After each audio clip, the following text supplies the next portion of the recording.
My parents were Helmut Wilhelm Hauschel. He was born in Neumünster, Germany, April 5th, 1901. And my mother's name was Frida Henrietta Phillips, and she was born in San Francisco on August 14th, 1906, the year of the San Francisco earthquake. It was a very tragic affair in San Francisco because the city was almost consumed totally by fire. And so people were forced out of all the lower housing in that and were living in tent cities. And my grandmother lived in a tent up on Russian Hill during the time that my mom was being carried. And then, of course, shortly after that, they finally found an apartment, and that's where my mom settled. My dad immigrated to the United States in 1927 from Germany. He was 26 years old. He came to live with his brother, Arthur Hauschel, who lived in Sacramento and had come to from Germany about 2 years earlier, I believe. Both of them were sponsored by their uncle, Wilhelm Hauschel, who settled on a ranch in Willows, California. Dad was a teenager in Germany in World War II. His brother was about 5 years older and had become a soldier in the German army, World War I, I'm sorry, in World War I. And my dad was, as a teenager, was not in the service. I think the major impact they saw was food and rationing and that sort of thing. They had very, very poor diets, and subsequently my dad had bad teeth and had to have the teeth replaced when he came to the United States just because of poor diet. My mom was a native Californian and born in San Francisco. I would then be a direct descendant of someone born out of the country, and then my mom was a native Californian. My dad, at age 14, we think about schooling here in the United States, it's much different than in Europe. And by the time they were 14 years old, they were considered to be done with school. So he was sent out at the age of 14 to become an apprentice machinist. And the way it was done back in those days is you sort of subscribed or subscripted yourself to a business for a certain amount of time where they would train you, and in return for your training, you made a small pittance, not very much money, or meals perhaps. But at any rate, there was sort of a trade relationship set up where you would then sort of sell your wares. And so he traveled quite a bit through Europe during that time, a lot of it on the river boats, on the ferries and that sort of thing. And he'd wind up at a place and go to different factories, find a job, and work there for a while until a period of time and training were finished. And so by the time he was in his 18s or so, he was a full-fledged journeyman machinist. My parents met at a German-sponsored dance in San Francisco in 1931 at the California Hall, which was a sort of a social gathering place in San Francisco. And he was a member of a German singing society called the Harmonie. After having lived with his brother in Sacramento for a couple of years, he had now finally established himself well enough and spoke English well enough, and went to San Francisco and got a job at the American Can Company. He worked there and was still working on his citizenship. that took about 5 years, and he was, at that time, he was trying to learn the English language better. And it turns out that when you realize talking to them, they really, they knew more about the United States than most citizens do. Through their training, they learned the rules, they learned the three branches of our government, they learned about the Constitution and the Bill of Rights and those sorts of things. So they're really pretty well trained, if you will, about the way the United States works and functions. And so he was at the end of his period of getting his citizenship papers. He was then able to secure any job just about at any place. After his period of arriving in the United States, when his first job was making donuts in a bakery in Sacramento, which he did for 2 years, and he said, "You will never forget the smell of donuts after you've done that.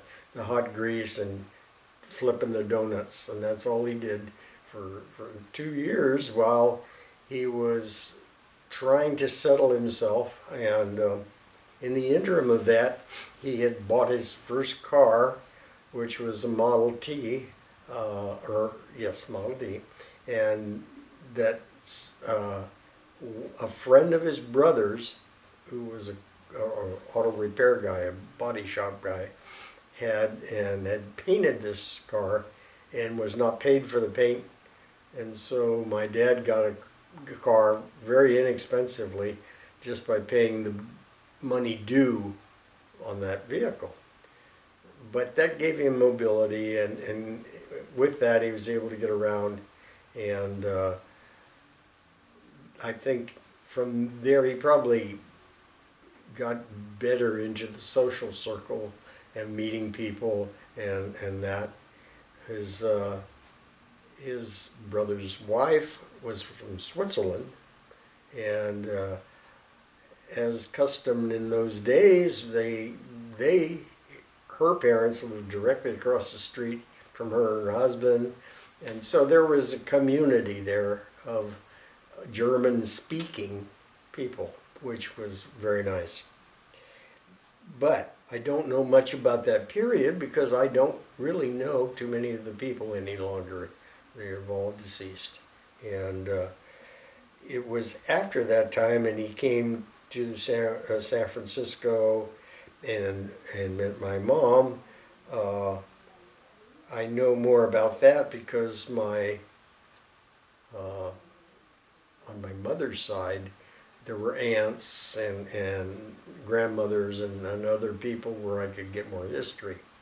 That was not available on my dad's side. It was in San Francisco. They met. I'm not sure of the period of time, but it was about 1930 or so. And in 1931, in May of 1931, they got married. And then I was not born for 6 years. I was born in 1937. So apparently from the story, my mom had expressed to me that there was some difficulty in having a child, and they were really pleased when it finally happened.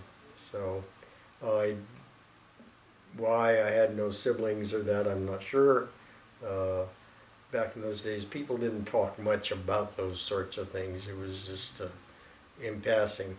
It's interesting because now here's a man who came to the United States in 1927, and we're now talking about 1931. That's 4 years. He didn't even have his citizenship yet. But already he was established enough that they, by the time I was born in 1937, they had already built a custom home in San Francisco, and he had a good job at the American Can Company that was steady employment, and this was all post-Depression era. Depression being in 1931 and ending sort of in 32. Those were tough years, and everybody was unemployed. He had taken a job in San Francisco as a window washer, and he talks about being on a scaffold hanging outside of he was washing windows at the couple of hospitals in San Francisco. Turns out he had washed the windows hospital where I was born years later, which was St. Luke's Hospital in downtown San Francisco. My folks enjoyed camping, so my first camping experience was like 6 months old. Obviously don't know a thing about it, other than the fact of what they told me. And they had, I thought thinking of it, my mom was pretty brave to have a 6-month-old child up camping. Their favorite place was Sequoia National Park, and they loved going there. And of course, she had washed all my little baby clothes and that, and all my little sleepers evidently had not rinsed them out well enough and hung them up to dry overnight. Next morning it got up, and because of the soap that settled into the feet, the deer had eaten the feet out of all my sleepers, a couple pair of sleepers or so.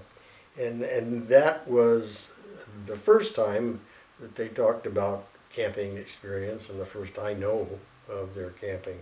After 5 years in his citizenship papers, now he's fully capable of getting a job with the government, which was sort of mixed blessing, I'd say, because the reason that jobs were suddenly available in the government was the fact that there was an impending war situation developing. Hitler was already on the move in Germany, causing problems in his own country, and certainly in the adjoining countries of Poland and Czechoslovakia and that, and especially his attack on Jewish people. And so already there was an undercurrent and rumblings that, this sort of thing would not be tolerated forever, and that there was inevitably going to be a war. That really sort of forced the issue for our government to get ready and prepare for that. And so they were hiring at Mare Island Naval Shipyard in Vallejo, where they built submarines. That was strictly a submarine building facility.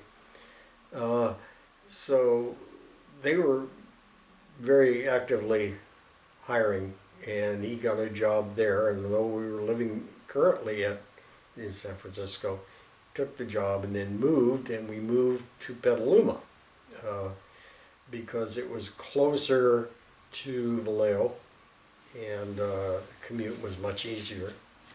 And so although he had owned a home in San Francisco, we rented temporarily in Petaluma,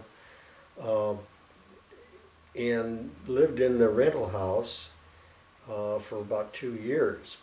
And during that time was indeed the onset of World War II. I remember as a child seeing sort of the hearing on the radio and seeing the adult reaction to the attack on Pearl Harbor, and hearing, I don't remember the words, I've heard them since, President Roosevelt talking about the fact that the war had been declared. That was really the start of a new type of lifestyle, because suddenly there was rationing. We had blackouts, and I remember my parents, even though it was a rental home, my parents my mom buying very heavy velour material and lining it and hanging it over the windows at night so that we could draw those drapes, and not during the blackout period. All your windows had to be obscured. You could not see out, and it was for safety's sake, of course. And if not, there were patrols out that would warn you or caution you that you had to do that. I am now starting to reach an age where I can remember things. I was now 4 years old, moving to a new town. I've got accepted, and I guess my parents thought I was gifted, so they wanted to send me to a preschool, and I wound up at a school in Petaluma called Pepper Kindergarten, and it was a preschool and kindergarten, and I referred to it as the Little Auschwitz, and the reason is I'm left-handed, always have been, and probably always will be, and there were teachers there. They sort of like, it seemed to me in memory, they were two elderly spinsters that thought that they could correct issues like this. And so they actually put me in their little broom closet and punished me for not trying to use my right hand to write or do things. And that really offended me. I remember I was very upset. Throughout my life to that point, being an only child, I was certainly coddled. And my grandmother, Oma, and my mom used to refer to me as precious or pet. And so when my mom got word of what was going on there was a reaction on her part. And she did go talk to the people about this and that sort of thing. And I'm not sure that it ever really got changed. I don't have a really good memory of that experience at Pepper Kindergarten. Following year, I went into a public school, which was Philip Swede, and I got to repeat my kindergarten class. And it was just a sort of a night and day experience. The teachers were great. They had lots of projects. It seemed like a workshop more than a school. And it all started out where we had to make our own little oilcloth aprons, so that we had aprons to work with for painting and finger painting and all those things. And then they actually allowed us to use coping saws on plywood to make little piggy cutting boards and things, just all kinds of little clever things, pottery and stuff like that. And I really enjoyed that. I was thoroughly into that. So that was, took the edge off the other, and the school was fun. While in that school, and as a consequence of the war and rationing and that sort of thing, my parents had evidently started looking around to buy a farm. And so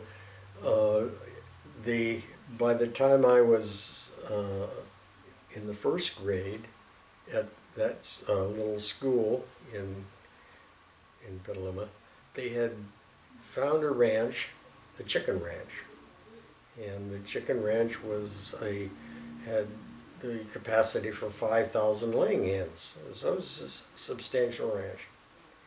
My dad, at the time, had a very nice family car. It was a 1936 Plymouth, but it was a nice car, and he enjoyed it. My dad has always enjoyed having nice vehicles, probably my reason for being a car nut. But when we bought the ranch, there were so many expenses that were beyond what you would normally anticipate in setting up a ranch, that he had to sell the car and bought a old 1927 Chevrolet that somebody had converted to a pickup truck. And that became our sole transportation all through the war. And I recall trips to San Francisco. The nickname for the car was Chuffer because it was just a little four-cylinder engine. It would go up any hill if you had time. And so we would take that actually to San Francisco to visit my aunt and grandmother and that, probably a couple times a year. And they were long trips. It had no heater, wore blankets over our knees, no safety glass. And I remember one time a truck had thrown a tire through the front windshield and we had no windshield for the trip home. But nevertheless, we got around, and the benefit had been being on a ranch, and this was the truck. The gas rationing, we did not have gas rationing per se. We got, unrestricted gas for that vehicle. So that was nice. I mean, we were able to do things like the trips and, that some people could not do because of rationing. I do remember also that there was a sort of a tragic part to it when my dad one time was trying to exit the vehicle and was hanging on to the steering wheel as he got out. And the steering wheel on those things was segments of wood that were all tongue and grooved together, if you will. And he had grabbed one of the segments and it came out, and he went rolling on the ground and he hurt his back pretty badly. And so he was actually stoked up for some time. And that was difficult because being on a ranch, having to lift feed and grain and those sorts of things, that really was debilitating. While he was running the ranch with my mom and myself, he was still working at Mare Island Naval Shipyard and continued doing that all through the war. I think they did it because in spite of the fact that we had a ranch, it really is not a big money maker. And to supplement the income and to pay for a ranch, I imagine, he needed to continue working. And so that's what he did. There was such a demand for employees that the Navy actually supplied buses all the way from Pengrove, the town where we lived at this time, where the ranch was, to go to Vallejo, and about a 45-mile trip or so. So my dad rode that bus every day, 6 days a week during the war, and by the time he got home, of course, it was dark. So that meant my mom and I were the primary people who kept that ranch going during the week. And most of the time, until the weekend on the Sunday, which was his only day off, he would do the heavy work and the pickup work beyond that. As I think back, they were difficult times. I mean, in terms of working hard and always being busy. But we had chores. I had chores to do, and so one of my chores was picking up eggs out of the chicken houses. It was sort of old school chicken ranch. We had nesting boxes where the eggs were laid in. And so you had to go through those boxes and pick up the eggs. The onset of chicken cages for chickens, was just beginning in some places, but we did not have that. And so our chickens actually got to play out on the ground and scratch around under the willow trees and go in the house at night and sleep. And they had an easier job than modern day chickens. Those were busy days, but fun days. And I still remember them well because I spent a great deal of time with my mom, of course. And uh, every afternoon the chore came up to clean eggs and pack the eggs. Um, and the rules were at that time, you really you were penalized if you washed your eggs. So you never cleaned them with water. You buffed them. And of course, chickens being chickens, they would eggs would sometimes have feces on them, and the only way that you could really clean them was to buff them.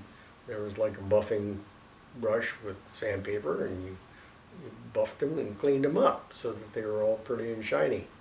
Uh, and they had to be clean, and then you did this, for a lot of eggs. And so we would spend a couple hours a day at least, cleaning eggs, packing them, and during that time was the onset of kids' radio programs in the afternoon.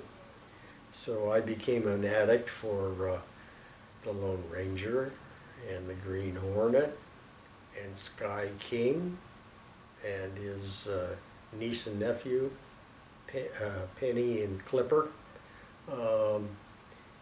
There was Tennessee Jed, he was a Western hero. They really made the time pass while we were cleaning eggs. And my mom was great because she tolerated that. I think back now, I don't know why she did, but she did. And so they were like an ongoing serial, so there was a storyline to follow. I'm trying to think, egg-wise, with 5,000 chickens, you never got 5,000 eggs a day, obviously. The production rate, if good, was over 50%. So you figure you had at least 2,500 eggs. More than likely, with a good laying hens and that, you probably had a neighborhood of 3,000 to 4,000 max eggs a day. And eggs were cleaned and then put into cases. The cases of eggs, you don't see them in the market, but they held 30 dozen eggs. They had these hard cardboard sections in them, like you see, a flat like you see today in the store. And they had 6 flats on each side and 2 sides to it.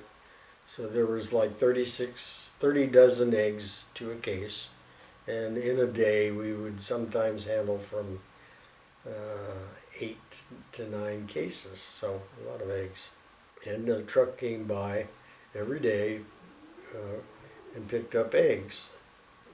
In order to get a better price for your feed, you would make a contract with the producing organization. In this case, it was California Poultry Producers, which was a co-op, I guess you'd call it. And if you contracted to sell all your eggs to them, then you got your break on your feed. And so that's the deal that we had made. But it also meant that they were corporate trucks, if you will. So that truck, the same truck that delivered eggs, delivered feed, and so they went from farm to farm. That turned out to be a difficult thing for us because we were on our chicken ranch from around 1942 until 1946, so about 4 years. And it was about the 3rd year we got hit by a disease, a virulent disease that was traveling among the poultry industry at that time. And in Petaluma and Pengro were expressly poultry. Either you raised them for fryers, which was meat, edible bird, or eggs. And so irregardless of what they were raised for there, the disease was common to both.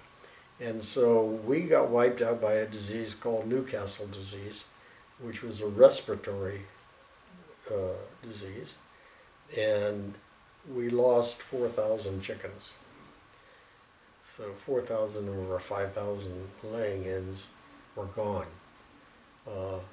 They would pick up, it was a regular thing for all ranches. You always lose some as a regular way of life during the, chickens die. And they had garbage cans that they put out, and they would pick up the dead chickens for rendering for lard. And that was, again, a service. At this point in time, we were losing so many chickens. We had many barrels out full of dead chickens that were being hauled away daily. It was a bad time. It was a hard time, and it was, since the farm was not that big a farm and big a producer, I think my parents really financially hit pretty hard by it. I know that we had, among the friends that we had in those days, you tended to settle into groups of people, friends, that were of your like nationality and that sort of thing. And so there were a lot of little German farmers around, and we had some very good friends, and they, of course, they were all of German nationality. And they stepped in and helped my parents, I think, by loaning them money. But it was a loan, and they had to be paid back. And so that took a period of time and cut into the profits. And so I think that really sort of led to my parents not being willing to continue as farmers. I guess that's the best way to say that. I do remember during this period of time, 1944, July of 44, there was a tragic event that took place in Benicia, at Benicia Arsenal.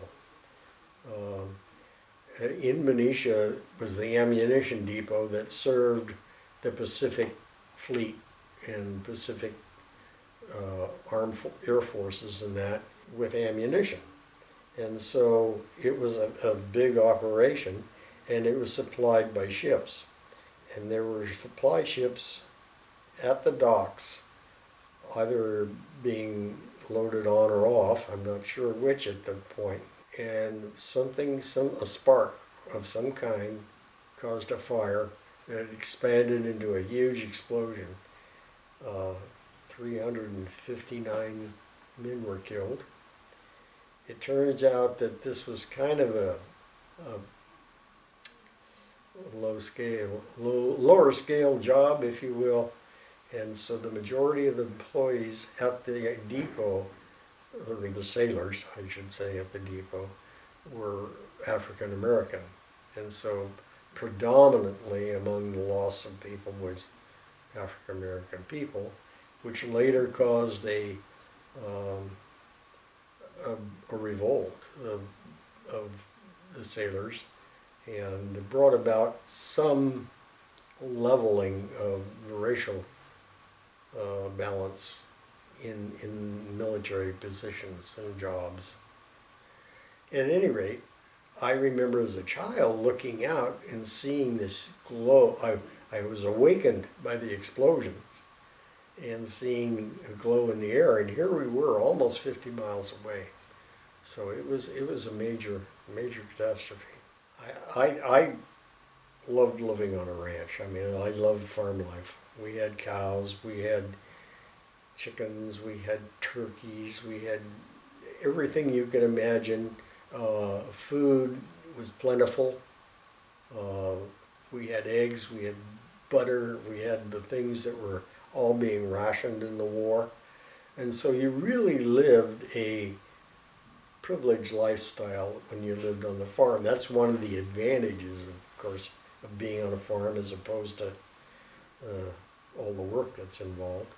And we had cows, and my dad would milk the cows before work in the morning, and then when he got home at night, my mom would milk as well. I was too young; my hands were too small.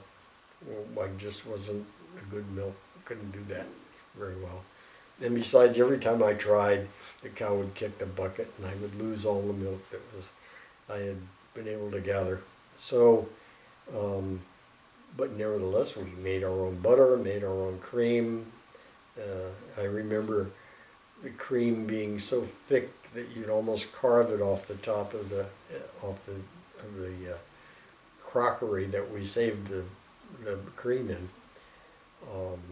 And that's where I sort of learned my habit today. I love Wheaties with Cool Whip on them, and it reminds me of Wheaties with this rich cream on the top. And I guess that's why the Northern Europeans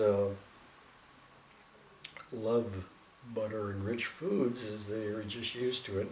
That's the way you lived on a farm. At any rate, realizing all that was going to be lost when we moved back to San Francisco, it was finally the decision of my parents to do that.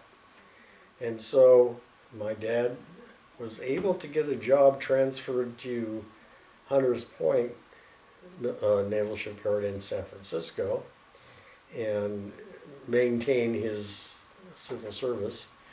So we moved back to San Francisco in, I think it was like 1946.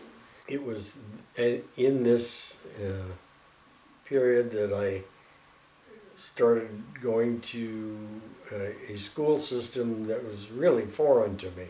In the country schools, including the earlier schools that I've attended as a child, there were always adequate classes.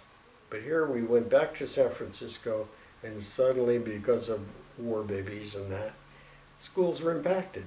And so in order to have enough classes for all the students, although I went to a local school for 2 years, like in the third and fourth grade, third and fourth grade, or maybe even fourth and fifth grade.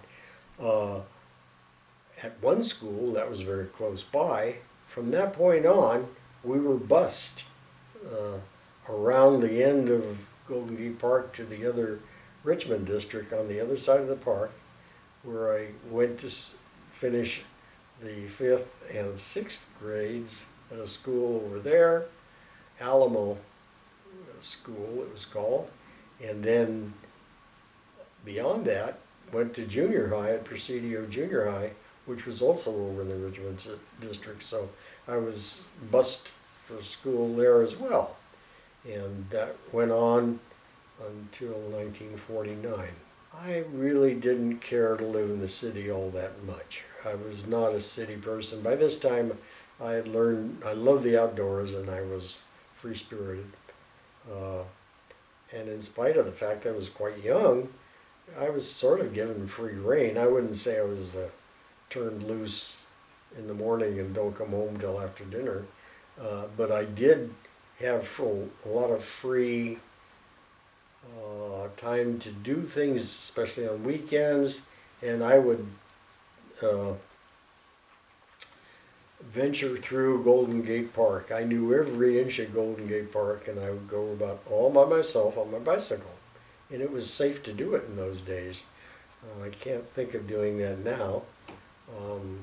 The only negative experiences I ever had, I guess, was at one time I was riding through the park in some little woods. Were shooting at me with BB guns, and I got hit in the leg a few times.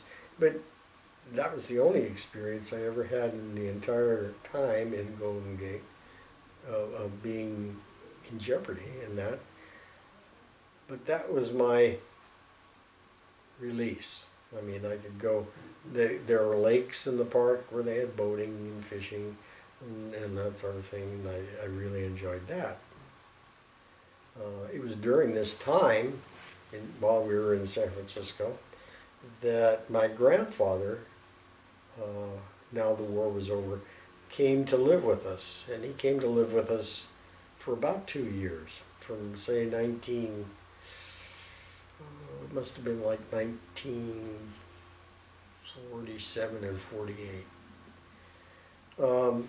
He came to live with us and didn't care too much about the weather in this part of San Francisco because it's very foggy out where we lived. We were in the Sunset District out near the ocean, and so it was foggy almost every day and cold. And so, especially in the winter, he really didn't enjoy that much. So he spent his time splitting it between my uncle, who lived in Sacramento, and my dad. Although he spoke no English, we were able to communicate barely, and why I didn't try to learn German, I'm not quite sure. Mainly because I guess he was so stubborn not to learn English. It was a equivocal thing that he was a very stubborn man, and the only time he ever spoke English that I can remember was if he saw a pretty lady or something. He would always give them the "hello, how are you" sort of thing, just to strike up a conversation at all. He, when he was with us, he joined me in my love of Golden Gate Park, and he loved to walk. So we were only 3 blocks from the park, so he would walk to the park and sit on the bench and during the day and as I say, speak to the ladies. And that part of it he liked, but other than that, it was sort of lonely, I think, for him. And he got tired of that, and he wanted to go back to the old country, which he did.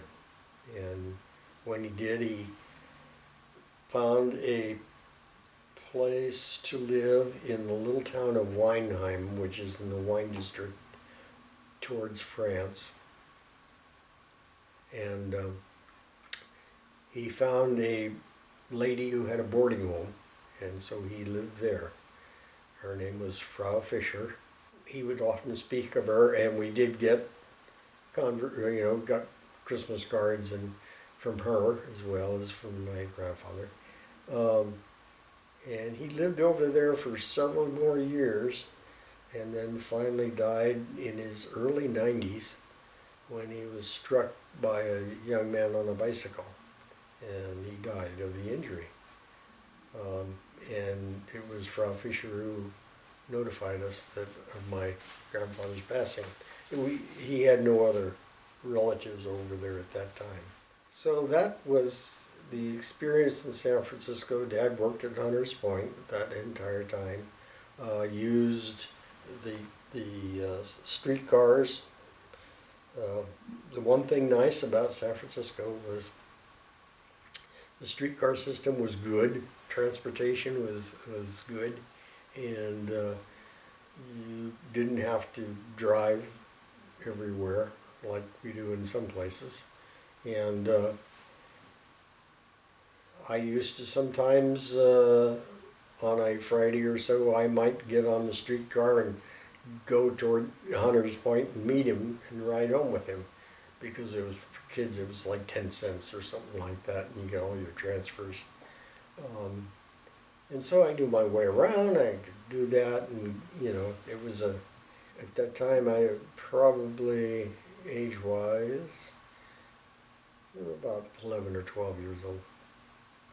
And then again, the bug hit my parents. Living in the country is better. So the story continues now when we finally decided to leave San Francisco and move back into the country setting, and so we moved to Sebastopol. I was age 12 at the time. Although I'd enjoyed the Golden Gate Park as a playground, I really enjoyed country life far more. At that point, when we moved up to Sebastopol, we had bought a place. It was in 2 acres. It was a little ranch, if you will, but we did have our own chickens and a couple of cattle, and so we had our own meat and eggs. The place had plenty of water. It was fortunate enough that it had a artesian well, so water ran 24 hours a day, all year round. That was the upside. The downside was it was sulfur water. It smelled terribly, and so in order to try and help that, we used to set out jars of water and let it aerate, try and get the smell out of it. The move to Sebastopol was different because I moved from a school environment in San Francisco, huge schools, to a 3-room schoolhouse. And they had all 8 grades in those 3 rooms.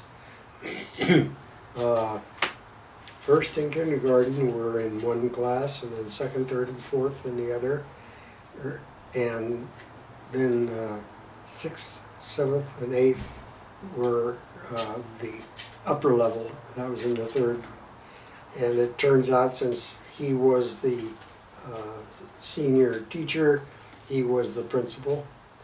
And it was a very interesting environment because you were faced with 3 years of learning for 3 years. You got to learn the basics of math that kids were learning as starting in math and algebra. You also got to learn some geometry, and then you got to learn some even lower level trigonometry in your 8th grade. So while in that school, in spite of what would sound like a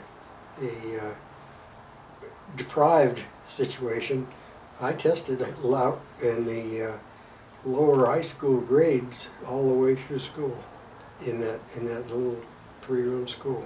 During this time, my dad stayed at Hunters Point because that was the job he had, and so rather than commute daily, he rented in a little apartment in San Francisco, stayed there during the week, and would come home on weekends. It was sort of my job to maintain the place with my mom. I did lawns and things like that, keep the place up. So then on the weekends he didn't have everything to do. And so between Mom and I, we kept the old farm running, if you will. Summertime, I had a little fruit stand that I ran as a 12-year-old or 13-year-old, I guess, where I sold corn, fresh corn, out of my wagon. And I could make, I don't know, probably $20 a day or something like that as a kid, just selling corn. And but across the road was a major fruit stand, and he didn't like my competition because my corn was better than his by far. And so he finally let me use some of his space at his stand on the weekends to sell my corn. But he was a sharp guy, and he kept trying to get me to lower my price to bring people in so that they'd stop for the corn and buy his apples and other products. It was a learning experience for me. It was a good period of my life, and I had a lot of fun there growing up because, you know, we had a creek across the road from us where we used to swim in. It was cold. But it was just a nice environment for growing up. When I got old enough, I finally could get a job actually working on farms. I started, because I was so small, I couldn't really use the ladder. I couldn't work with the ladder and that. So all my work pretty much was off the ground. And so I picked up apples off the ground. But I was a hustler and I could move it quickly. And so I was able to pick about 200 boxes of apples a day. And we got paid 10 cents a box. So if you're looking at a 12 or 13-year-old, I was making 20 bucks a day, which was good money, but hard work. And it didn't go on season long because the apples, the amount of apples that drop wanes. And so it's only when a good drop would come that I would really make that kind of money. But it was good money. And one of the things my parents had taught me was that if I wanted things bad enough, work for them. I had to work for them. So, like when I was in high school, the trend was to have a Pendleton shirt and Levi pants and Brogan shoes, and if I wanted those things and I didn't settle for pennies Levi jeans or pennies fake wool shirts or that, I had to buy them myself. And so I did that. I would actually buy some of the fad clothing so I could be in style, and I think it was a good lesson. It didn't bother me that much. It did set me up so that I was making enough money, and by the time I was 16, I was able to buy my own car, pay my own insurance, and that sort of thing. So not independent, but I certainly was supporting my own little habits, if you will. My parents had given me a Red Ryder BB gun when I was age 12, and then on my 16th birthday I finally got a shotgun. And I loved to go hunting, and there were a lot of quail and pheasants and that in our area. So I used to go hunting a lot with my friends, and I became a pretty good shot and did well hunting. But we had a little thing where the feral cats in the neighborhood were killing all the quail. They were just decimating the quail and pheasants. And so we had a little thing going where we would hunt feral cats. And I was out hunting, and this cat was following me along this creek bed. And kind of wound up in the crotch of a tree, a perfect target, and so I shot the cat.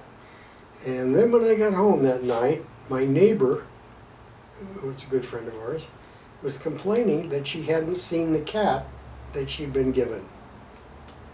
And I realized that I had just shot her cat. And so that really ended my career as a cat hunter, because the embarrassment of that was pretty great. And as much as I didn't like feral cats, I didn't feel that was right. I continued my scouting that I had started when I was in San Francisco. I started there at age 10. I joined scouting and had gone to camp from there, but now I continued scouting as I went on up in rank in town of Sebastopol at a little troop that was sponsored by the Presbyterian Church. The problem was it was 3 miles from our home, so it was 3 miles in and 3 miles out. And as I said, my dad was working in San Francisco, so in the evening on night meetings, I would be going to the meeting at about 6 o'clock, but I would not get home until about 7, and so 9, and so it would be late. And I remember riding home on my bicycle. I was a little leery of things, not only traffic, but one night heading home, there were stretches that was pretty steep, so I was walking my bike, and I heard this cry for help. And help, help, scared the life out of me. I didn't know what it was. Found out later it was a peacock. But I really got shaken by that. That, and then rainy nights, cold nights, and just the interfacing with traffic on Bodega Highway. Finally, I just lost interest in the scouting, and I only got up to the rank of a life scout, but Uh, it was really the inconvenience that stopped me from going on. I enjoyed the outings and that sort of thing. I went to Henley High School in Sebastopol. Again, that was the only school in the area, and they drew students all the way from Fort Bragg down to about Bodega Bay, and from a wide area. So there were kids that were actually riding the bus as much as 70 miles each way a day. It was covered a large rural area, and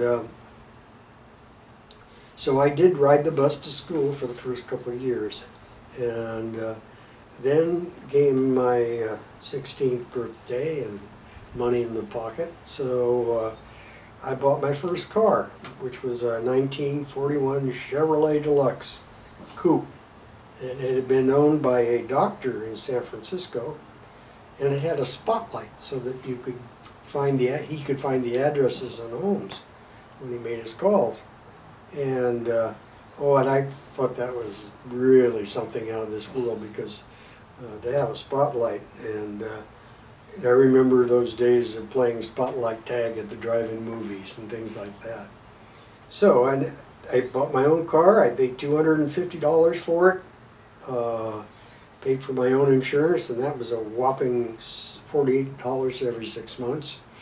So my junior and senior years, I drove to school, and of course I couldn't let the car be what it was as bought, so I took off a lot of the chrome, and I took all the fancy chrome off the hood and all that, and did my own body work, which was not perfect but not bad. And then I had a nice blue metallic paint job done on it, so it was actually a pretty spiffy looking car.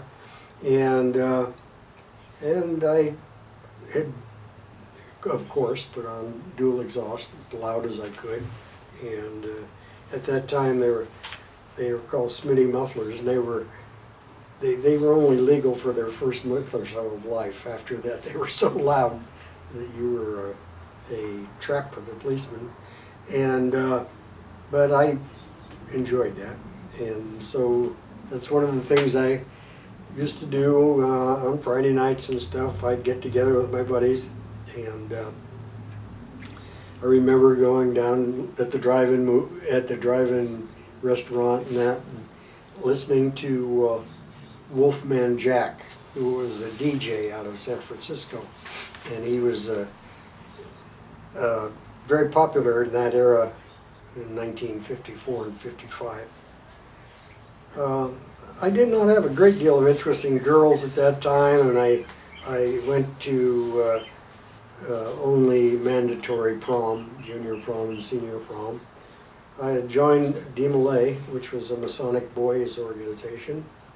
I had a lot of my best friends. We'd all joined in similar times. We had a moneymaker on Friday nights for our group, and it was holding dances at the Elks Lodge. And so I would dance there, but I never did have a steady while I was in high school. I was a decent student, and I did well all through school until I wound up having trouble in math. I had the same and only math teacher for 4 years of high school, and she happened to be the only teacher there that taught the higher levels math. And while I did quite well with the first year in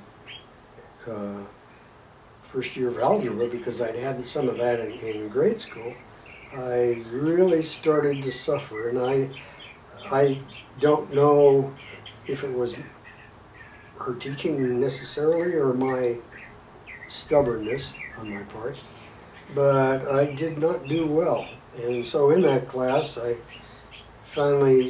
frittered down until in my senior year, I got my first incomplete for not finishing my studies, and I decided to finish that class and take a D rather than have an incomplete on the record.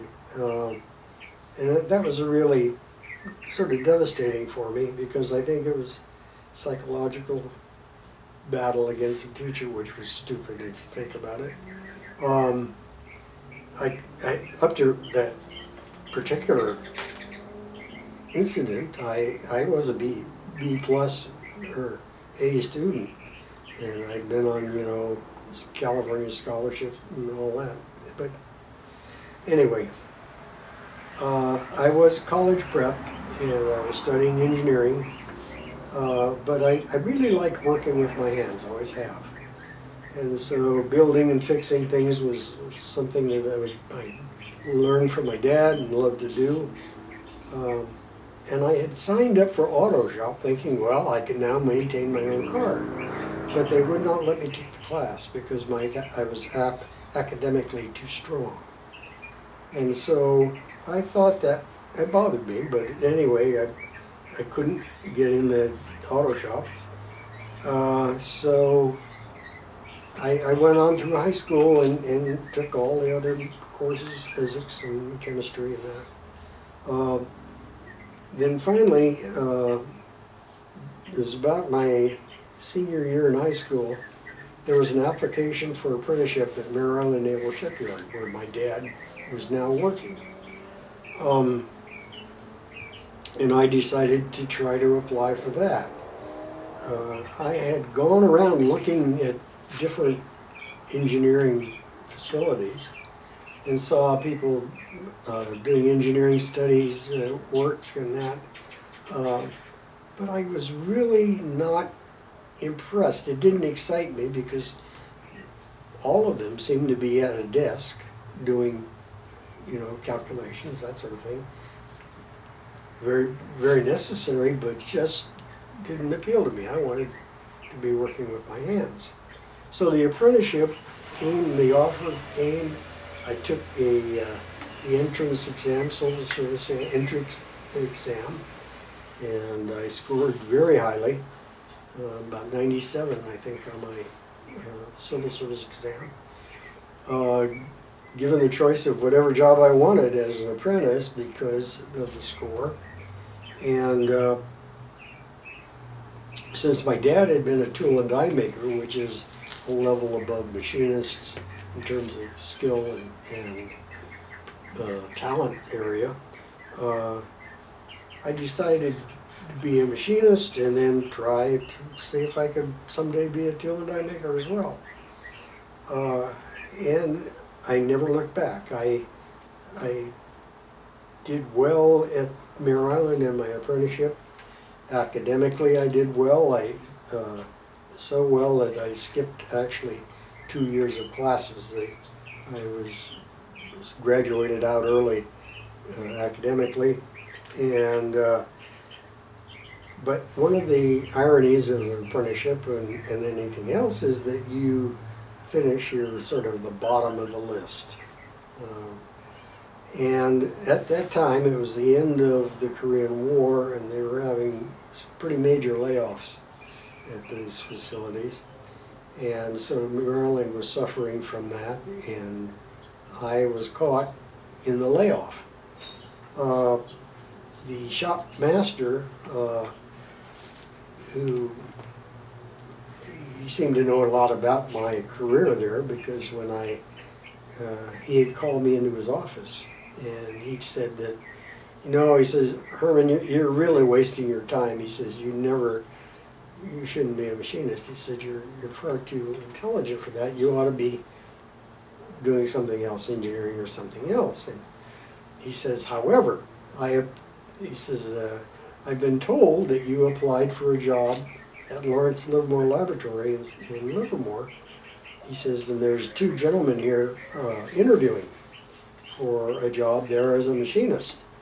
And he says, and unfortunately, I have to tell you that you're at the bottom of the list and you are going to be laid off in December.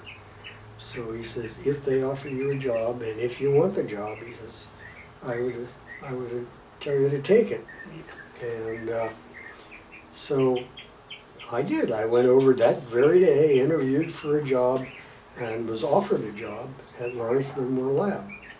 And there are, in the government system, there's, every 6 months you're up for either a raise or an adjustment or something in your career. And since I had quite a bit of leave saved up. The time when I came for me to leave, I said, well, can I stay until the last day?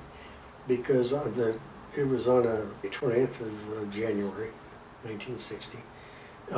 That'll be your last day, but on the 18th or something, you're due to get this raise, and you've got a lot of leave, and you'll get paid a higher rate of pay for your leave. So I took advantage of that, of course, and that was my transition. I then went from working at Mare Island, started my job at Livermore on the Monday after I was the last day at work at Mare Island. I've never missed a day's work in my career. And it was a good job because it paid more. It had far greater variety of work. A lot of things that you get used to in just doing Navy work was now much broader. It covered a lot more, and there was a lot of science going on there as well. So it was an interesting job, and I started there in January of 1960. The job there was, my years at Mare Island had been formative in terms of, when I started at Mare Island, I just graduated from high school. I was a grand total of 5 feet tall, weighed 105 pounds. But just in the first couple of years at Mare Island, I started a growth spurt. And by the time I was in my second year, I was 5'9" and weighed about 145 pounds. So a lot of growth had taken place in just those 2 years. Stupidly, I started smoking, thinking that was the cool thing to do among all the other guys there. And but it is so hard to quit. The foolishness of ever starting, it just wanes in comparison. It was very hard to quit. But here I was now. I had a paying job. I had bought a new Volkswagen in 1956 when I first started at Mare Island, but it was too slow. And so I tired of it fairly quickly, and by the end of the year I had bought a 1956 Chevy Bel Air with a 205 horsepower V8 power pack, and boy, I loved that car. And that's the car that I had met Ruth while I was still driving the Volkswagen, but then I did have that car when we were dating.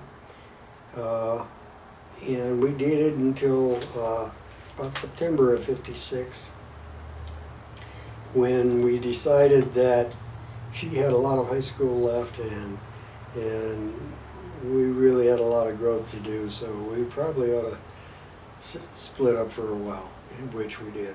And that was, as I say, in 1956, and then in '57 I bought a boat and a motor and all that, and started water skiing with friends. We would go up to Clear Lake or Berryessa or one of the local lakes, and I was a working consumer and really enjoying life. It was also during that time that I had met Ruth, actually, in 1956 at a DeMolay dance in Santa Rosa at the Veterans Memorial. And that was actually during my first year of my apprenticeship, and we had dated earlier, but we decided to take the break. And then early in 1958, I did call her and we started dating again. And so we went together then, and I was in National Guard because I'd started that in high school to avoid draft. when I was 17. And summer camp was, the first night of summer camp was her graduation from high school. And so I missed her graduation that night, and we were both disappointed about that. It was just an unfortunate thing, but that's the way it was. I had left home in 1957 on my mom's, much to my mom's chagrin. Dad thought it was about time I should leave, but Mom was not too happy about it. I'd been paying rent at home, and because that was the right thing to do, and you know, they were providing food, and Mom did all that washing and ironing and all that. And so I was prepared then for the outside world, and I found a beautiful apartment for $10 a month in Crockett that I shared with a fellow apprentice. And the two of us bachelors were there, and the place had been advertised as furnished, and it even had a washer, clothes washer. So we were pretty excited about that till we saw the washer. It turned out to be a little thing about a foot in diameter, maybe a foot high. It was portable clothes washer. Maybe it would hold one pair of jeans. And you plugged it into the wall. The only thing is, with a pair of jeans in it, it would pull its own plug. It danced all around the floor. It was more of a joke than anything else, but the false advertisement was, I think, probably good coverage of that. It was not a, but we learned to get by. We had very minimal stuff. I mean, we were pretty much, he had a girlfriend he was serious about. I was dating pretty steadily with Ruth. So we didn't spend a lot of time there, actually, mainly just during the week. It was close. Crockett was close. Commute was easy. Strange lady for a landlord.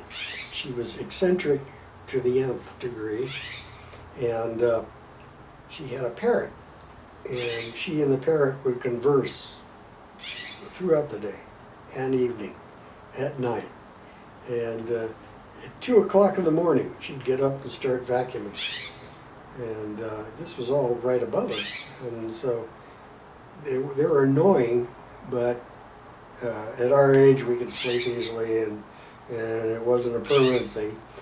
But we noticed, we thought, you know, I think she's going through our apartment. So one day we decided we would take off like we were both leaving and watch and see what happened. And sure enough, we were no sooner out the door, and she went down and went through the apartment and looking around. Harmless, I guess, but she was definitely a strange lady.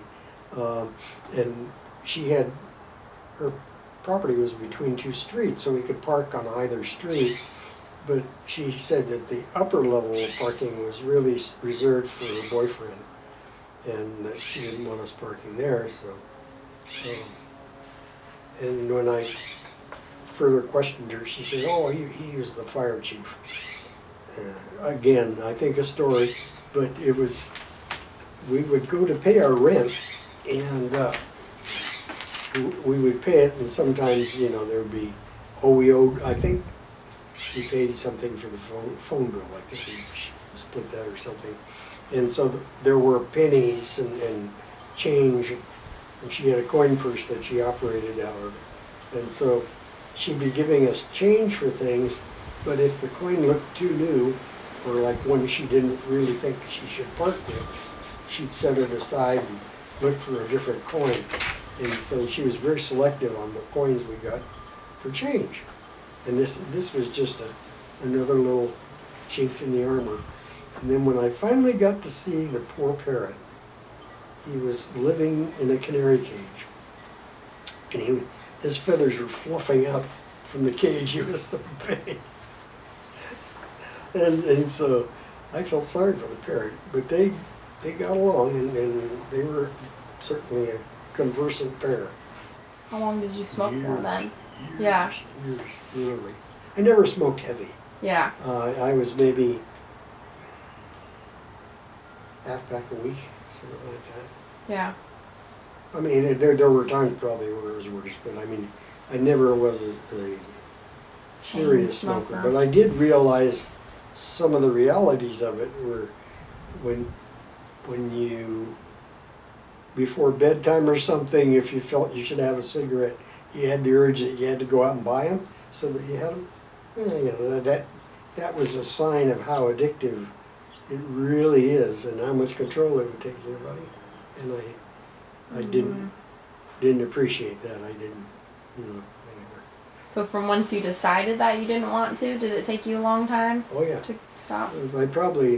I smoked probably from the time I was 18 maybe until I was almost 60, off and on through the years. Sometimes as a secret closet smoker, but yeah, I tried not to smoke in front of the kids because they really came down hard on me, which was appropriate. So yeah, I don't know. It was just a bad habit.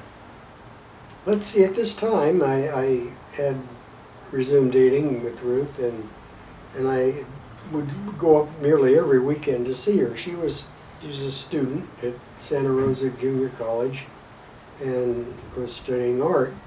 And good student, got good grades, and being away was probably a good thing because she could study uninterrupted rather than have, you know, a boyfriend hanging around all the time demanding. And so she did well in school and graduated with honors. She had wanted to go on to school, but her dad would not sign papers for her to, financial papers for her to get a college scholarship. And so she didn't advance, and that was, you know, it was sort of unfortunate. But while she was doing this, she had got a job as a housekeeper for a family that owned the Purple Onion nightclub in San Francisco, and she would care for their son and two twin daughters on the weekends, and then during the week, of course, she would go to school. Well, that was the situation that went on for some time. While she was doing that, we would get free invites to go down and see the entertainers at their club on an off night or Sunday night or something. And so we got to see, you know, that nightclub. They introduced the Kingston Trio, and they introduced Ronnie Shell, a comedian, Phyllis Diller. And so we had a great time, you know, seeing some of these really good acts at their nightclub. In addition to that, now we were spoiled, we were cosmopolitan. We would go to San Francisco to see other jazz greats. It was called the Black Hawk Jazz Club, and it was kind of a seedy club because in those days they allowed smoking in there, and it had kind of dark velvet drapes to make it dark for evening venues and that. And so it was kind of a musty place, but they had really the best of the jazz greats of that era. Vince Guaraldi, Cal Tjader, Mongo Santa Maria on bongos, all these really, Dave Brubeck on piano, really well-known artists. And we enjoyed that. It was a lot of fun, and we felt so grown up for that era. Then in 1959, when I was going to move to Livermore for their job at the lab, the point came where we were going to be virtually separated because I'd be working at Livermore and she was being in Santa Rosa. And we decided we would get married. And so during the New Year's break in 1960, she and I and a couple of schoolmates of hers who had since gotten married, we decided to go up to Reno to get married, which we did. We did not really have a honeymoon per se because it was just during that school break. But now we would, at least we were married. I was working at the lab, sort of settling down for my career there, and she was finishing up her last 6 months of school. And during that period, she stayed working for the couple in San Francisco, the Steinhoffs, and they said, well, hey, you're married, you can stay at our place over the weekend so that, you two can be together and you can take care of the kids. They get along fine with you and everything's fine. So we did that for quite some time. And initially when we got married, her parents paid for our first month's rent, and my parents paid for a lot of things like bedding and sheets, towels, and all that sort of thing. And we wound up staying in an apartment above a Western bar in Santa Rosa, which was an interesting experience because not so bad during the week, but on Friday and Saturday nights, we often fell asleep to Marty Robbins singing about the streets of Laredo. And we would, you'd go home, go to work, go to school, and you'd be humming this all the time. And it sort of wore on us, but it was a decent thing, and that was just the first month. And then we decided that it wasn't worth keeping that place for just during the weekends. So that's when the situation came up that they let us stay together at their house while she was working, babysitting, and so that's how we lived that way for about, until she finally graduated from junior college. But in the interim, as soon as that became at the lab, as soon as my clearance came and I got my security clearance, and which was a determination for your probation for a full-time job. So when I got the security clearance and the notification that I had a full-time job, we started looking for a house. And so she had saved all her money working at Rosenberg's and babysitting and that sort of thing, and I had a little bit of a nest egg from my work as well. And so we had enough money to make a down payment on a home. And so in about April or May, as soon as I got my clearance secured and I could get the fact that I was permanently employed secured, we applied for a loan and bought our first house. And I lived in the house for a couple months prior to Ruth finally moving there when she finished college. So that was our first home. It was about 1,260 square foot house, 3-bedroom, 2-bath. Nice little house, and we bought it for $14,650, I believe it was. And we even had bought a couple extras for that. We got brick veneer and on the front and some things. But it was a nice little house. And but along with that came all the excitement of the first thing, like fences, lawns, everything that's not included, but is now mostly, because people don't do it otherwise. So we had, I was ambitious and got a nice lawn in and the fence in and all that, patios. And that was our first little dream house. We decided to have our honeymoon when I went to summer camp for National Guard.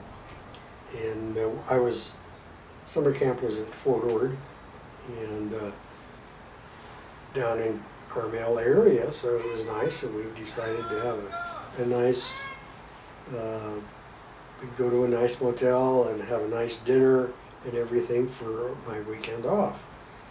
And we did that, went to a nice restaurant. It was good food, we thought, and everything seemed fine, but something was wrong. We both got food poisoning, sicker than dogs that night. And we suspect it was the canned beans or something that was not right. But the next morning, I had to be back to muster at 6 a.m. So we got up early and not feeling all that well. Drove out to the Fort Ord and went out into the bivouac areas where we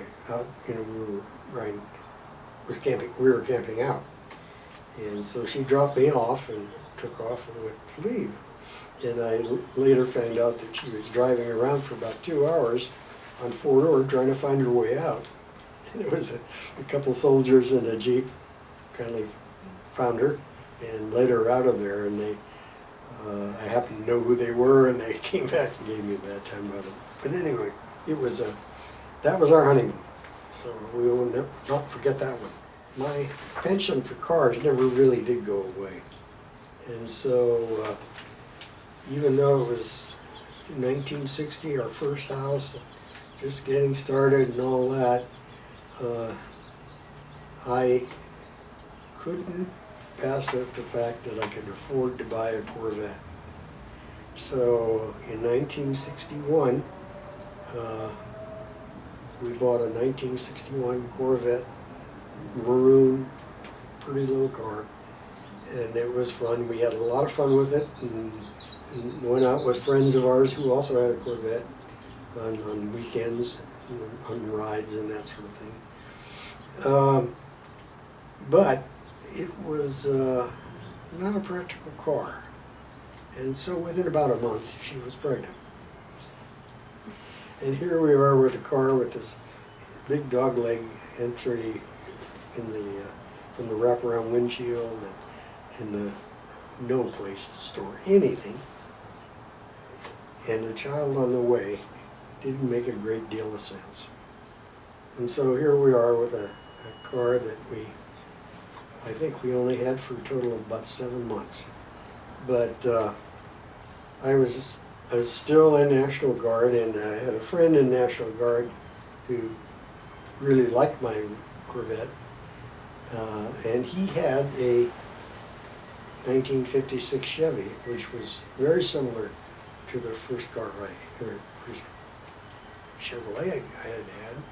And he had bought it new. It was just in pristine shape, just like new. Of course, he never had kids or anything, and he took very good care of his stuff, and happened to be the nephew of the Chevrolet dealership. So anyway, he bought my Corvette, and I accepted his car as a trade-in, and so we were back to a family car, which I then converted, made a platform for the back seat so the kids could have at least one child at that time could have a place to sleep and lay down in the crib and that. And so Julie was born in August 9th of 1962. So I guess I had the Corvette for a year, almost. She was born at Valley Memorial Hospital in Livermore, and then 2 years later, John was born in that same hospital, same family doctor. And just as an aside, early on, Ruth had a miscarriage, and the Valley Memorial Hospital was not finished at that time. The only hospital was a little bitty hospital that looked like a converted house in Livermore called St. Rose, and she had to go to that hospital and had the miscarriage there. And I still have the bill for that miscarriage. She was there 2 days, and the entire bill was $36.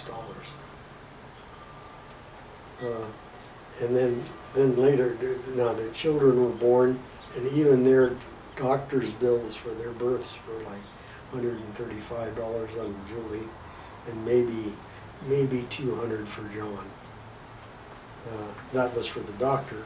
The hospital was more, of course, but I mean, things have gone up substantially since those days. Having children changed our life in that I now felt a necessary to get involved in sort of the care and morals upbringing of kids. And I realized that really the church was the only place where they get that sort of upbringing. And so we became involved again. I had been Lutheran. Ruth had gone to several different churches, but decided to join with me in the Lutheran church. And so we both did join Holy Cross prior to Julie's birth. She was then baptized there, as was John. They were confirmed there, and Ruth and I were very active at that church. Ruth is teaching Sunday school and women's group, and I got involved and I actually became president of the congregation for 2 terms. So we were really, I'd say, from practically not going to church at all during the earlier years, we were now very, very steady members of the church. Yeah, it was there at that time that I decided to become involved with Boy Scouting again. When John was 10 years old, Julie was already a campfire girl and in Bluebirds. Ruth was active in her group and was actually a group leader for Bluebirds. And so I decided to be a Cub Master. And I was Cub Master for a while, for a year or so, and then went on to Scout Master. I was Scout Master for about 3 years. Led a lot of boys' activities, enjoyed kids a lot. We went on 50-mile hikes, bicycle, hiking, and that sort of thing, but my favorite of all the activities was water sports. Loved water sports. So canoeing was my big favorite, and I would head up canoe trips for. Actually, we hosted the Boy Scouts and Ruth's Campfire Girls to join us on a canoe trip. So there was 36 kids that I led on that canoeing trip, girls and boys, and it was a truly interesting experience because we had more mothers involved, two other mothers with the girls. We had rules that you couldn't splash or sink the hospital ships, as we called them, which were those leaders, the mother leaders were, so that they were safe territory, but everybody else was free game. And the girls were as bad as the boys in starting water fights and getting in the thick of it. And little boy and girl interests got involved a little bit, about who was going to battle with who.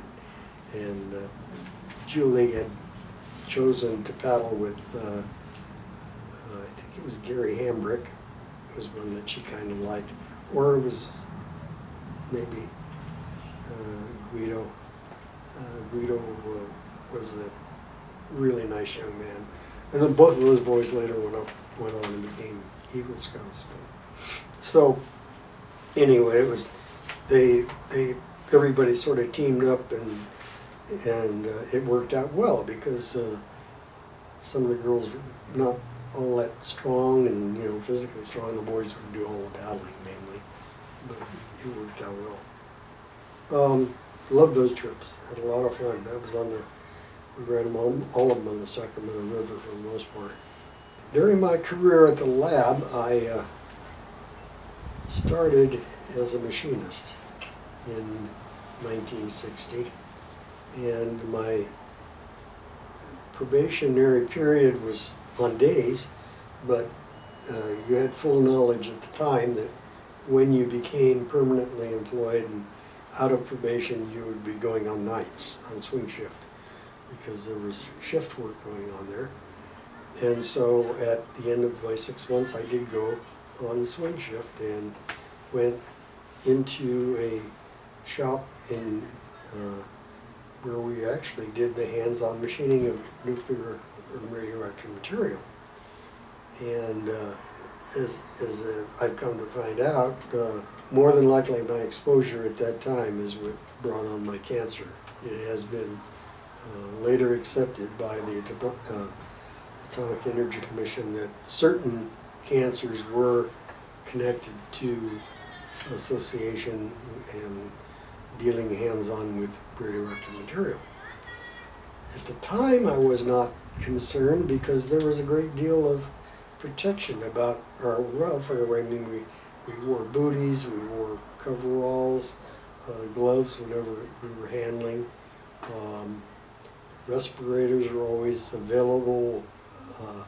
There were sniffers, always sniffing over your shoulder with little filter patches that would catch the air environment, and they would daily check that for radioactive and toxic material. There was other things that were just toxic, not radioactive. So I never really felt like I was, jeopardizing my health by doing it. But as I later found out, I probably was. I worked in that environment, in that shop, for about 8 years that I had exposure to radioactive material. And at that time, I was then asked to go over and work in a different area, a metrology group, which is, metrology is a science of measurement. And I worked with a fellow named Jim Bryan, who was a really well-respected, well-known metrologist, worldwide known, and had been really instrumental in a lot of inventions and things about machine tool accuracy and that sort of thing. And so getting a job with him was really an experience and insight that really set me off on entirely new careers within the field of being a machinist. I learned a lot about metrology, machine tool accuracy, and how to actually build machine tools for special work.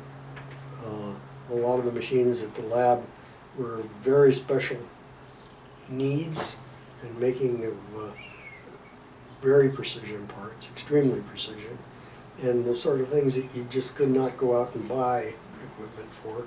You had to really do it in-house. So I was involved in a lot of that, and a lot of the process work, the early process work, and spent a great deal of my career in that area. One of the things that became, as I progressed, I got a lot of supervisory experience because I initially went through all the ranks of supervisor.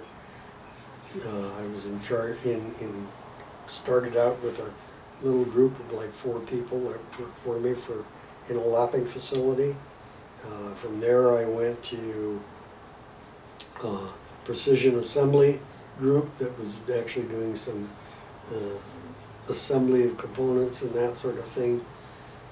And that was a group of about 6 employees. Then I graduated from that into the inspection facility, and that was about 25 employees that did all the inspection work for the lab. And then from that I went into machine tool services, which was the group in charge of all the maintenance and purchasing and just general upgrading of equipment within the facility, so that all the machine tools at the lab were under their purview. And that group was about 38 people, including electrical and mechanical people. So I'd gone through those, and the titles were, supervisor, senior supervisor, and then at senior supervisor level, you are now, of course, monthly employees. So when it came time to go into a technical standing of jobs, I maintained that pay level just going into as a senior engineering associate, which eventually became the title of those who were doing engineering work without an engineering degree, without the formal degree. And as I say, the lab allowed you to really reach whatever level of interest or effort you were willing to put into it. There was just a wide open field of experience. I really, it sounds fake, but I really looked forward to going to work every day. With the exception of a couple of years of their supervision, I have really enjoyed my work. And the last few years, I've been given responsibility for a lot of projects that were where I would actually sort of almost contract for them. Some of them were in-house, and some of them for even Sandia Labs across the street. They had a job assembling some X-ray microscope, X-ray lithography cameras, I guess it was, that had some very special lenses, and that they had a very precise assembly procedure that they had to have, and I had thought I could do it. I knew where machines were that I could do it with, and so I bid on the job, and it actually came in way under bid. That was a sort of a feather in my hat, and that led to other jobs that I could say I could do, and they would let me do it. And finally, as my last big job at the lab, they had bought a machine that was almost $1 million, but it was not meeting the requirements for accuracy. And I had determined what the problem was. It was in some of the design aspect, and thought I could better it by going back to some really basics of making the machine stiffer and more accurate, and then using the computer to compensate for errors that are repetitive. And so I did that. And so the last year, I guess, or so of my career, that's what I did. And the machine really went from accuracy of probably 4 or 5 microns down to submicron. And that's 40 millionths of an inch. So it's, I mean, we're talking accuracy at a very high level. So anyway, I did love that job, and enjoyed my career there very much. And I spent 37 years of my life at that facility. Well, I taken me through the majority of my lab career. When I finally retired, I had not used all my sick leave by quite a bit. I had over 6 months sick leave saved up. And so when I retired, they pay you for your sick leave. And so I got an extra 6 months service, so I retired with 37 years of service. Ruth worked the majority of our married life, and she worked as for 2 doctors primarily. And prior to having Julie and John, she worked for 2 doctors, and then returned to work for Dr. James Geckel in Pleasanton, who was a surgeon, and they had a really good working relationship. And so she worked for him for about, I think about almost 20 years, until his passing. He died of pancreatic cancer. And so it was a a very good working relationship. He appreciated her skills. She had advanced through medical assistant, certified medical assistant, and then actually went on to teaching classes in it. And so she really had furthered her career internally as well as, much like I had, and he really appreciated her help. And when John was injured, he was really a very thoughtful and compassionate boss. I mean, he made a lot of concessions so she could be with John when he was injured. So when Ruthie worked a great deal of her life with him, and then after he passed, she worked as a medical assistant for another doctor, and who was starting a practice in Pleasanton. And she worked very hard trying to get his practice established, and helped in the hiring of some other ladies to work in the department. And so for her total career, she was probably in the medical field for about 25 years. And during all those years, she was also, involved as mother of her children, and involved in the Campfire Girls, as I was in scouting. And it's both of because of our involvement in interest, both of our children achieved the highest rank in scouting. John made Eagle Scout, and Julie reached a thing that was called the Mohilo Medallion, which was the highest rank for Campfire Girls. So, I think parent involvement is ultimately important for things to really happen in the youth. Being interested in something and developing in something. Ruth's employment allowed us to live quite comfortably, and between our two incomes, we always had nice cars, which is my fetish. And we had also, in 1967, we bought a boat.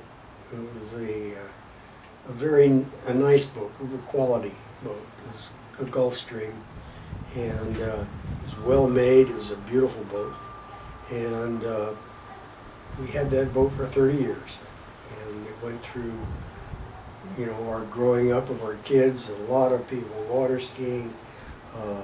It was used at Lake Tahoe for all those 30 years, and so it was really an enjoyment. And then as finally things happened with time, I had looked for a place to store it and stored it up on Ruth's folks' place, and it was under an oak tree, and a branch fell and broke the tarp, and so the boat had filled with water, and even though I drained it and all, I think it eventually caused dry rot in the stringers of the boat, and so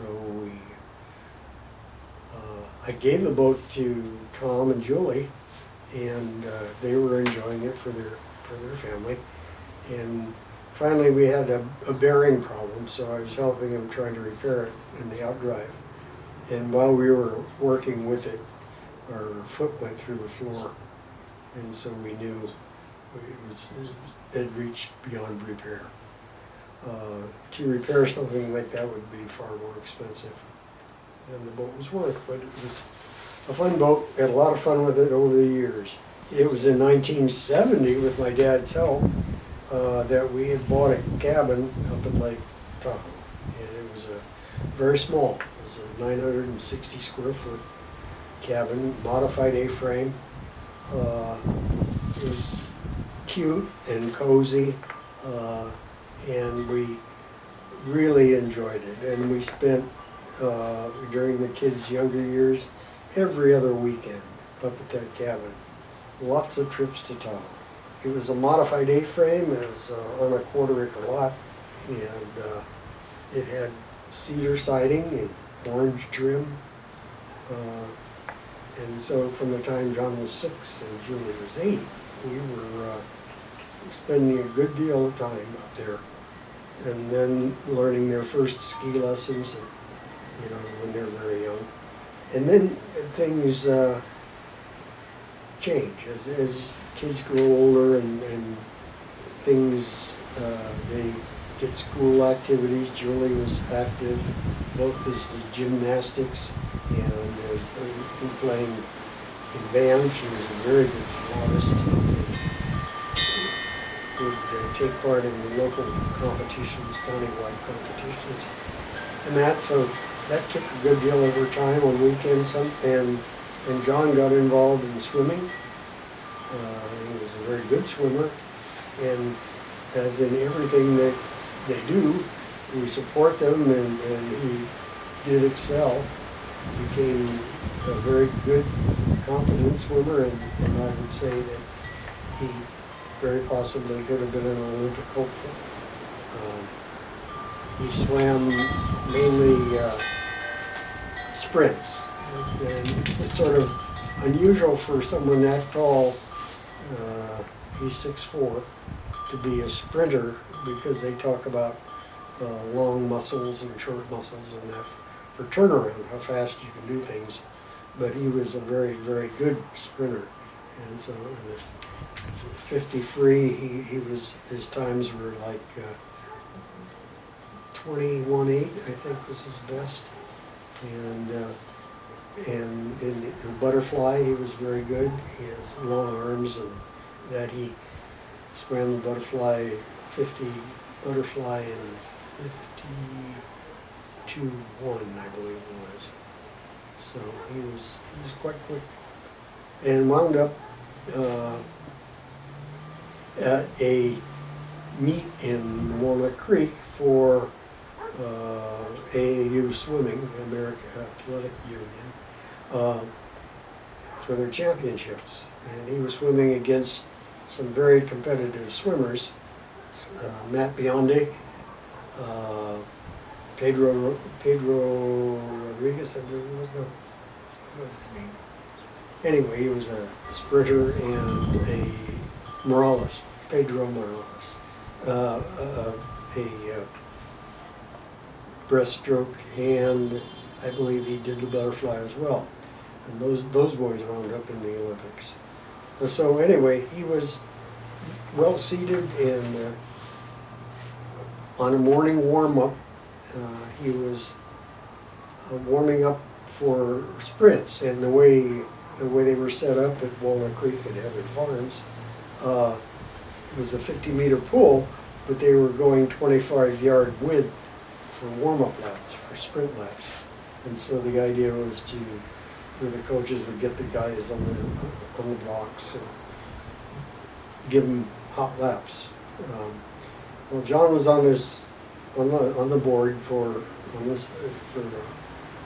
across the pool, and evidently a young girl swimmer had cut underneath his vein line, and he saw her in the last minute and aborted his dive.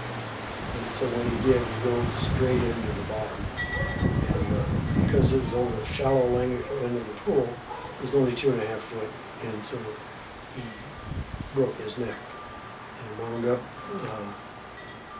being very close to the hospital, which was right across the street. So I was at church, as was Ruth. It was a Palm Sunday, 1983, and we got a call, and I was told that he'd been in an accident and that he'd been injured, and that he was at John Muir Hospital. And you can imagine I post haste went up there, and already they had written in a halo brace to stabilize his head, but the fact was that he was a C4-5 paraplegic, or quadriplegic, I'm sorry, and it was paralysis was pretty complete at that point, and that was the end of his swimming career, and it was also heartbreaking in that he had so many things in potential. He had been a National Merit Scholar in school, and it was only in his first year of college, and so he had finished his first year and was now, ready to go for college swimming. And in fact, as part of this, he did go to Long Beach to the United States, USA swimming championships in Long Beach, where he took place and he swam also as part of the team there, and he did get All-American ranking at that meet. So anyway, very good swimmer. And his career in swimming was at a halt. But then began his recouping at Santa Clara Valley Medical Center in San Jose, which happens to be, there's only 2 spinal cord centers on the West Coast, and one was in LA, and the other was the one at Santa Clara. And so he was taken there by helicopter from John Muir Hospital in Walnut Creek, and went under the care of a spinal specialist. They did surgery to stabilize his neck. Again, they're very they're not terribly optimistic about outcomes, so they kind of give you the best scenario that they can imagine, and they said that he'd be fortunate to finally feed himself and that sort of thing maybe, but beyond that he would be permanently paralyzed. Well,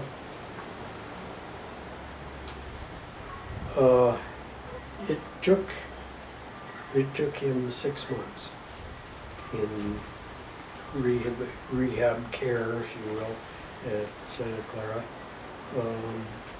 going through physical therapy and that sort of thing. He was totally paralyzed for about 3 months. At the end of 3 months, he finally was able to twitch one of the fingers in his right hand, and it was a great moment just to see that. And it turns out that bit by bit, over a period of time, he gained the limited use of his right hand, and he was right-handed, which was very fortunate, and movement of his arms and legs to some extent. He got his left hand is still fairly paralyzed, but he uses it to supplement his right hand and do things. So he's able to function reasonably well for an injury level that he had. And this is, I guess, in my mind, one of the why do bad things happen to good people? Here's a case of a lot bad happened, but a lot good happened as well. He was spared a lot of disabilities that could have been far worse. And so having motivation as he did, he decided that he wanted to go back to school as soon as possible. So his roommate, his freshman year roommate, who was also a swimmer and even taller, he was 6'8". So those two in their room, they kind of scraped the ceilings. Anyway, John had a girlfriend at the time, and so she and her sister and then his roommate decided that they would find a place to live for him. So they found a handicap facility, all level floors, and really quite open and accessible. And the four of them got together, and so in September of that year, he returned to school. Of course, we were concerned. The neighborhood and friends and many people chipped in, and fundraisers, they raised money for him, and he was able to buy a van, Ford van, that was partially modified. It had been used by another young fellow whose father we met, who was also injured. And when his son died, he was trying to sell a van, and it had been used mainly for transportation. It just had the floor was dropped, and it had room for a wheelchair to be parked. And so we had bought that, and that's what John used to go back to school. And we hired attendants. And the attendant would then drive him to class and pick him up at the end of the day for school. And so that's how he got around. Well, that was in September. That went on until Christmas break. He knew he was going to come home for Christmas break. I had made arrangements to have the van further converted so it could be driven from a wheelchair. And so when he came home for his Christmas break, I brought the van down to the van conversion place, and they went about converting it, finishing the conversion, putting in a rotary driver seat and hand controls and that sort of thing, so that John would be able to drive it. Well,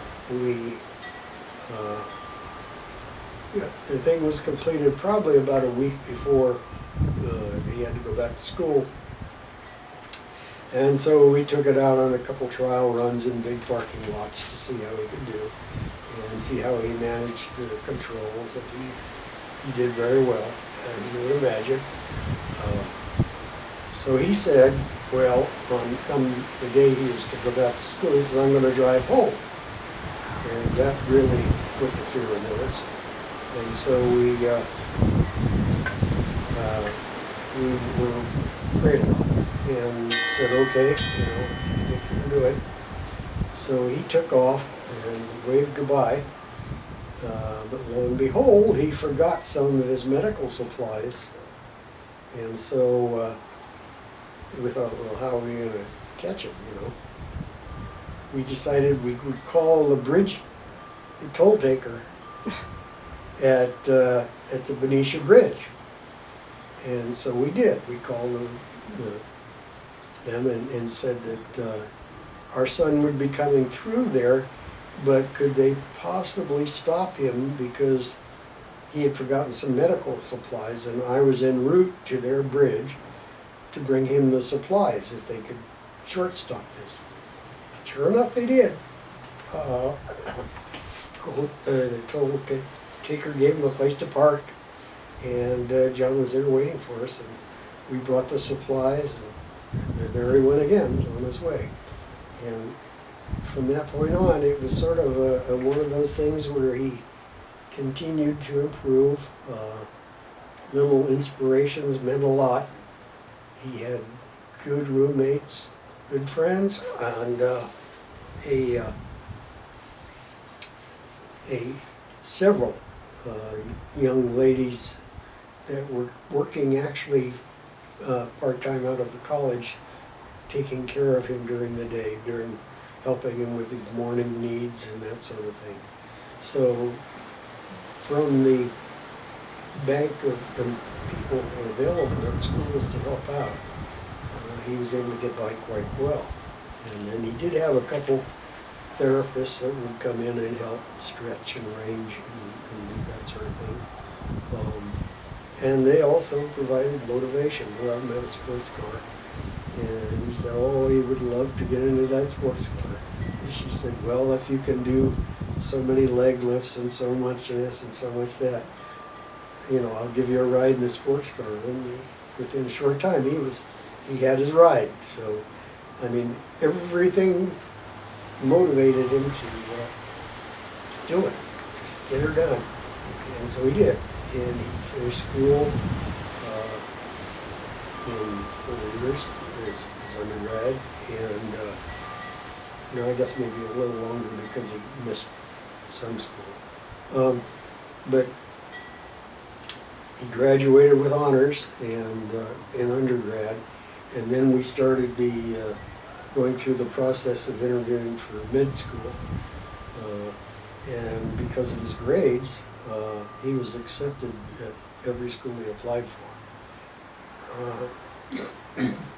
So we visited all the schools, which was interesting because first off he got accepted at UCSF, which was really a feather in your cap. But when we went there to interview, the reality was it just was not an accessible school. Everything was on a hill. When he was called for his interview, he couldn't go interview because it was on the second floor of a room without an elevator.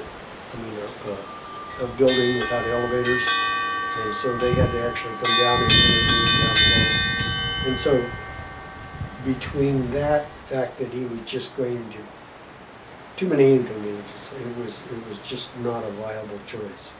He was also accepted at UC San Diego, which he went to, and they were all excited until they saw the fact that he was in a wheelchair, and they said that they were not ready to deal with that. They were not equipped to deal with that.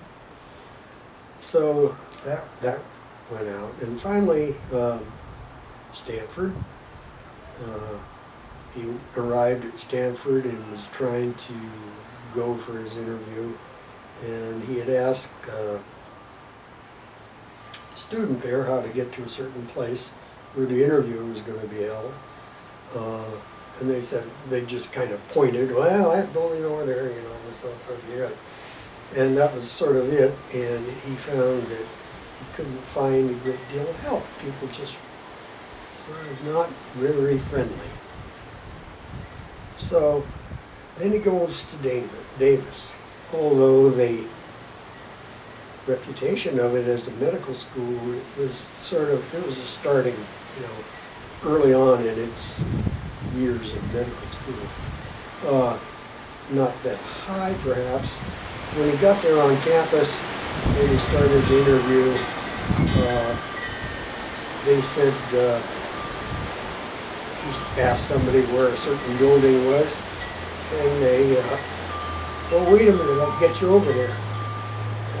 Got behind the wheelchair and pushed her. All together different school, different students, different people. And so he said he found where he wanted to be. That was it. And so he did go to med school there, and he wound up doing a internship in Kaiser in Santa Clara, and then finally down to San Diego, where he wound up doing his residency in radiology. So that was his career, and he is now a radiologist at Raddy's Children's Hospital, and quite successful, nice home, good family, fortunate. Biggest regret is that we had sold our house in Pleasanton, because it was a beautiful house and not all extravagant, but reality was Pleasanton is a very desirable town, and once you move away from that town, the likelihood is you'll never be able to move back, and that's certainly the case that we saw. We sold it to buy the place up in the mountains, which was my dream. That happened to be probably a mistake, and the fact that we bought when the market was high, and the time came when we had to sell because of my illness, the market was low, was sort of at a disadvantage. We lost money on the property, and which meant we lost money from the Pleasanton house, which in the meantime had gone from what we sold it at to now it's worth over $1 million. And so it was just a lesson in be careful what you wish for. Sometimes it doesn't work out the way you planned. I I thought when I bought the place up there in the mountains, I'd be done fixing it up in about 6 months. And it took about 6 years. By the time, by the time everything was finished, 6 years we had it totally, I guess.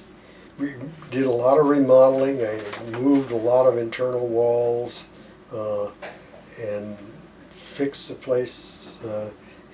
Some of it was just general maintenance. Others was things that you just, we wanted to redesign it, change it a bit.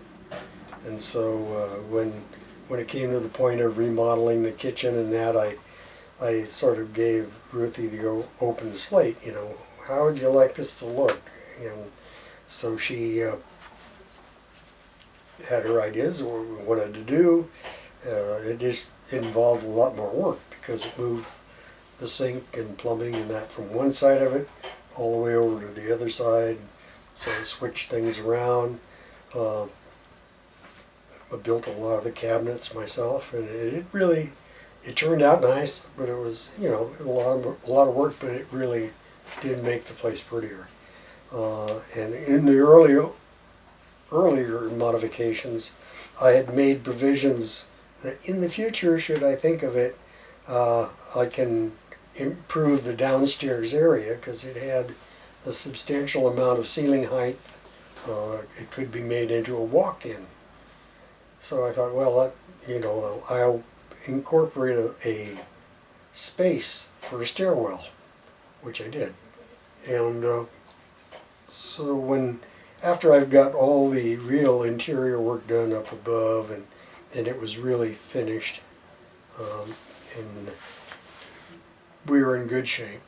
That is about the time that I was diagnosed. And that diagnosis really changed our outlook on what we could do based on what's our future going to be here over the next few years or years. It was obvious that we had 10 acres, you know, a lot of land. It didn't really require care because it was woods, but it was a lot of work keeping up, a lot of work when it snowed to get access in and out, and a lot of just general maintenance to make things look nice, keep things, you know, from looking unkempt. So the reality was that we would not be able to stay there. And that being the thought, this was about, that was in 2013. We'd been there about 9 years. And so that really set the tone for what my next move would have to be. And so I determined, while I still had the physical capability of doing it, I would finish off the downstairs area. And if you think about real estate, it's so much a square foot. And so if you can add square feet for less money than what it really costs, you can gain a little bit just by space value. And I could pick up some of my loss that was just, you know, just inherent in what I paid and what it was selling for. So anyway, that's what I decided to do. So hired some local teenage boys to dig out the basement. Hardest working kids I've ever seen. And those 3 boys moved about 10 yards of dirt in 2 days. All by wheelbarrow, all out from underneath the house, down this precarious ramp and dumping it into the woods. And so that started it, because now we had the level spot that we had to have. So I installed drainage. I installed had the cement slabs poured and the foundation walls put in. by a contractor, and who did beautiful work. I was extremely fortunate. All the contractors I had, they were top notch. And they were working around my illness, by the way, because there were days I didn't feel all that good and that, and they were all, every one of them worked around that. So the got the cement work done, which was the basics, and got to the point where then we had to put up the stud walls and that sort of thing. So I hired a contractor for that, who was again really good and very competent, and so he did put in all the walls and up to the point of insulating the walls, and there was drywall. The drywall was put in and textured, and from that point I would then finish it. In the meantime, I did all the plumbing and all the electrical, and had the duct work done for the air conditioning as a part of this, because I had the old air conditioner replaced. No, I take that back. It did not have air conditioning, so I had an air conditioner installed because the old furnace and ductwork were old and just time to replace them. So anyway, the whole project turned out beautiful. The downstairs was nice, and out of it we had a 10 by 15 game room, a 10 by 15 office, a bathroom with a roll-in shower, kitchen area, I mean, a kitchenette basically, and a storeroom where the furnace was. That was nice, warm for keeping things like paints and stuff like that. So it turned out beautiful, and I gained about 812 square feet, I think it was. And so when the time came to sell, it was certainly marketable, but it was still less than what I thought I could have. It was less money than what I had into it by quite a bit. So we found a young couple who was interested in our house. It was had gone off the market with the real estate, and they expressed interest in it. They had met us through another couple that they knew, and so they said, well, if you do want to sell it and that sort of thing, we'd be certainly interested and want to talk to you about it. So as it turned out, that's what we did, and we sold the house without going through real estate at all. Almost like the old-fashioned handshake sale. We gave them a good price. I gave them a price that I think it was probably underneath market by a bit, just a little bit. But then without the real estate commission, they were scratching from the other end just to be able to afford it, to qualify. So we came to the agreement, we sold the house, and they're still there. They love the place. It turns out that he has since gotten some better jobs, and he now works for the California State Board of Education as a elementary school curriculum advisor. He had turned around the little school up there in Pollock Pines, which was it was having problems, and he came in there as a principal and turned that school around 180 degrees, from problematic kids, lack of parent involvement, all sorts of problems.